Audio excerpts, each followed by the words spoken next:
മിശിഹായിൽ സ്നേഹം നിറഞ്ഞവരെ, കടൽ കടന്ന കനൽ വഴികൾ പാണ്ഡവും പൊരുളും വർത്തമാന പുസ്തകം ഒരു ചരിത്രവിചാരം എന്ന പഠന പരമ്പരയുടെ ബാക്കി പത്രം എന്ന ഭാഗത്തേക്കാണ് നമ്മൾ പ്രവേശിക്കുക. 491 മുതൽ 498 വരെയുള്ള പേജുകളിലാണ് നമ്മളിത് കാണുക. ഒരു നിമിഷം നമുക്ക് പ്രാർത്ഥിക്കാം. നല്ല തമ്പുരാനെ, പ്രത്യേകമായ കരുതലിനും സംരക്ഷണത്തിനും ഞങ്ങൾ നന്ദി പറയുന്നു. നിൻ്റെ കൃപയാൽ ഞങ്ങളെ നിറച്ചതിന്, കൂടുതൽ തീക്ഷ്ണതയോടെ വർത്തമാന പുസ്തകം പഠിക്കാൻ അനുവദിച്ചതിന് ഞങ്ങൾ നന്ദി പറയുന്നു. നിൻ്റെ അനന്തമായ കാരുണ്യം ഞങ്ങളുടെ മേൽ ഇനിയും സമൃദ്ധമായി ചൊരിയണമേ. പരിശുദ്ധമേ മാതാവേ, മാറി യൂസേപ്പെ, ഞങ്ങൾക്ക് വേണ്ടി മധ്യസ്ഥം വഹിക്കണമേ.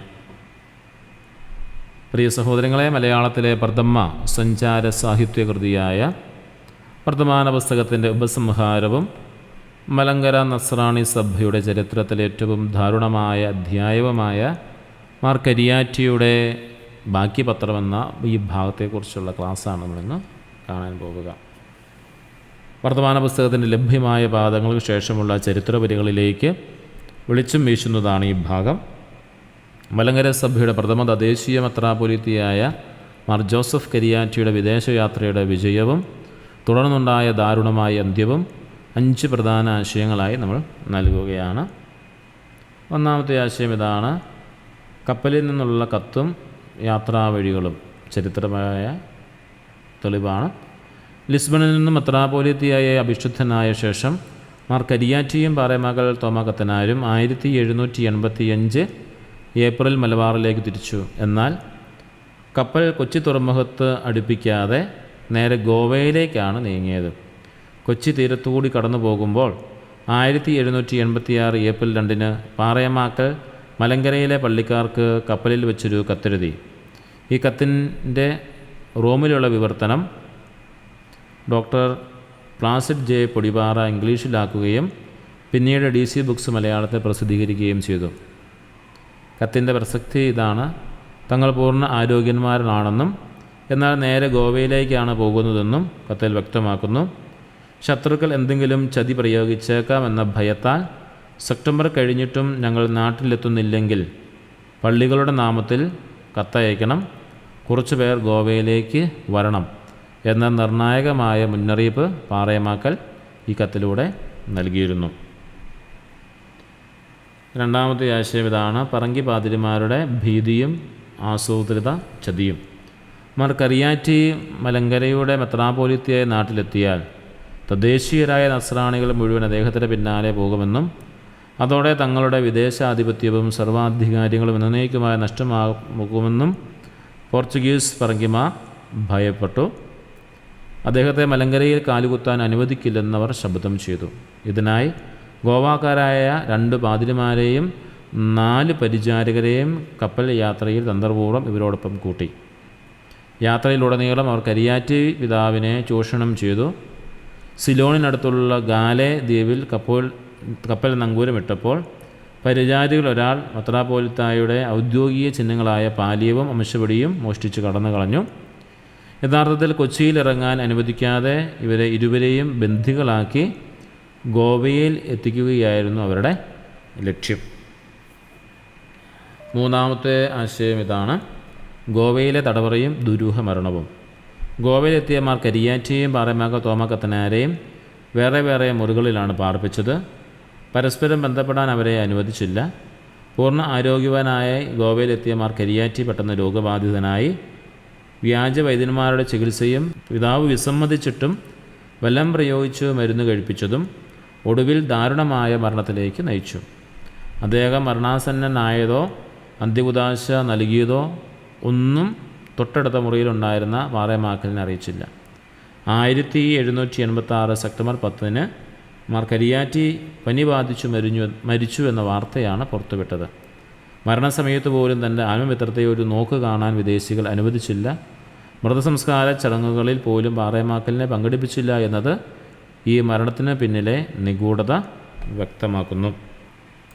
നാലാമത്തെ ആശയം ഇതാണ്: അങ്കമാലി പടിയോലയും ഡോക്ടർ പ്ലാസിഡും ചരിത്രരേഖകളിലെ സത്യങ്ങളാണ്. മാർ കരിയാറ്റിയുടെ സ്വാഭാവികമാണെന്ന് ഗോവ പാതിരിമാർ വാദിച്ചപ്പോൾ അത് വിഷം കൊടുത്തു കൊന്നതാണെന്ന് മലങ്കരയിലെ ജനങ്ങൾ വിശ്വസിച്ചു. ഇതിന് വ്യക്തമായ സാഹചര്യ തെളിവുകളുണ്ട്. മാർ കരിയാറ്റിയുടെ മരണശേഷം മലങ്കര സഭയുടെ ഗവർണർ ആയി ചുമതലയേറ്റ പാറേമാക്കൽ തോമാ കത്തനാരുടെ അധ്യക്ഷതയിൽ 1787 84 പള്ളിക്കാർ ചേർന്ന് ഒപ്പുവെച്ചതാണ് പ്രസിദ്ധമായ അങ്കമാലി പടിയോല. ഇത് ഔദ്യോഗിക സഭാരേഖയിൽ കരിയാറ്റിയുടെ മരണം ചതി മൂലമായിരുന്നു എന്ന് അസന്നിഗ്ധമായി രേഖപ്പെടുത്തിയിട്ടുണ്ട്.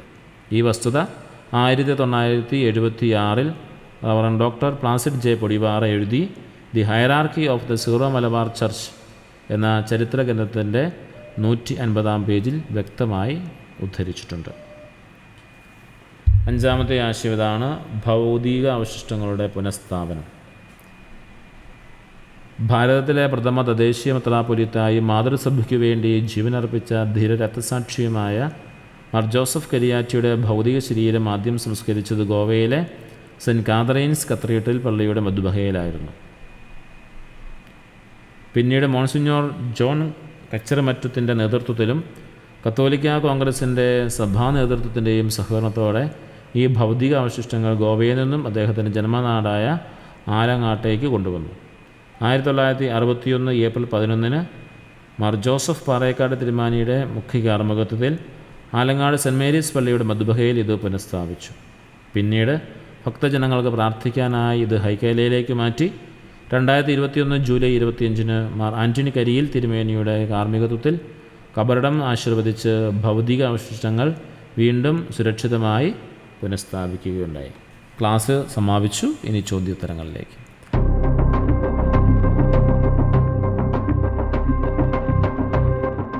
ലിസ്ബണിൽ നിന്നും മടങ്ങുമ്പോൾ മാർ കരിയാറ്റിയും പാറേമാക്കലും സഞ്ചരിച്ച കപ്പൽ സിലോണിനടുത്ത് ഏതു ദ്വീപിലാണ് നങ്കൂരമിട്ടത്? ഗാലെ.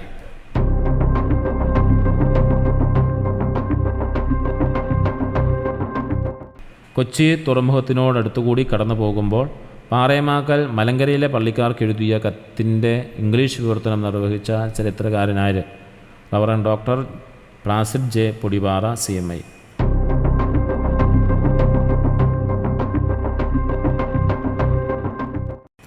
പാറേമാക്കൽ തോമാക്കത്തനാർ കപ്പലിൽ വെച്ച് മലങ്കരയിലെ നസ്രാണികൾക്ക് കത്തെഴുതിയ തീയതി എന്നാണ്?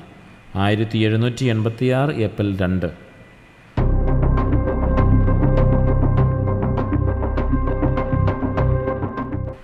കപ്പൽ യാത്രയ്ക്കിടയിൽ ഗാലെ ദ്വീപിൽ വെച്ച് പരിചാരികയിൽ ഒരാൾ മോഷ്ടിച്ചുകൊണ്ട് കടന്നു കളഞ്ഞ കരിയാറ്റി പിതാവിൻ്റെ ഔദ്യോഗിക വസ്തുക്കളേവ? പാലിയവും അംശവടിയും.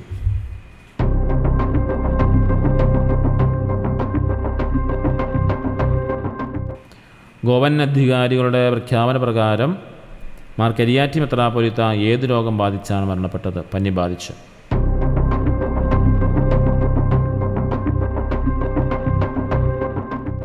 മാർ കരിയാറ്റി മെത്രാപ്പൊലീത്ത ഗോവയിൽ വെച്ച് അന്തരിച്ച തീയതിയെന്ന്? 1786 സെപ്റ്റംബർ 10.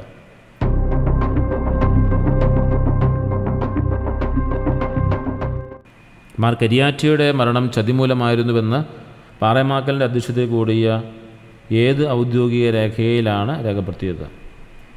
അങ്കമാലി പടിയോല 1787.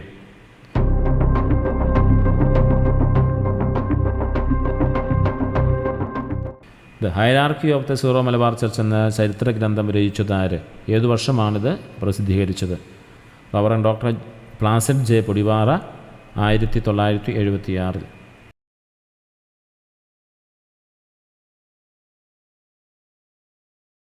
മാർ കരിയാറ്റി മെത്രാപ്പൊലീത്തയുടെ മൃതദേഹം ഗോവയിൽ ഏതു പള്ളിയിലാണ് ആദ്യമായി സംസ്കരിച്ചത്?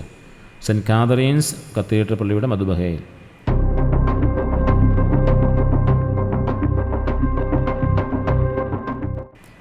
മാർ കരിയാറ്റിയുടെ ഭൗതിക അവശിഷ്ടങ്ങൾ ഗോവയിൽ നിന്നും അദ്ദേഹത്തിൻ്റെ ജന്മനാടായ ആലങ്ങാട്ടേക്ക് കൊണ്ടുവരുന്നതിനും നേതൃത്വം നൽകിയ വൈദികൻ ആരാണ്? Monsignor John കച്ചറമറ്റം.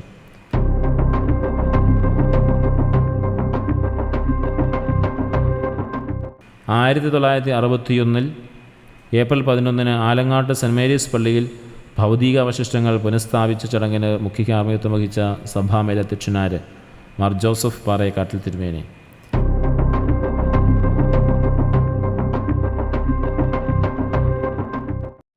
ഏറ്റവും ഒടുവിലായി 2021 ജൂലൈ 25 ആലങ്ങാട്ട് പള്ളിയുടെ ഹൈക്കൈലയിലേക്ക് മാറ്റി സ്ഥാപിച്ച പുതിയ കബറിടം ആശീർവദിച്ചത് ആരാണ്? മാർ ആൻ്റണി കരിയിൽ തിരുമേനി.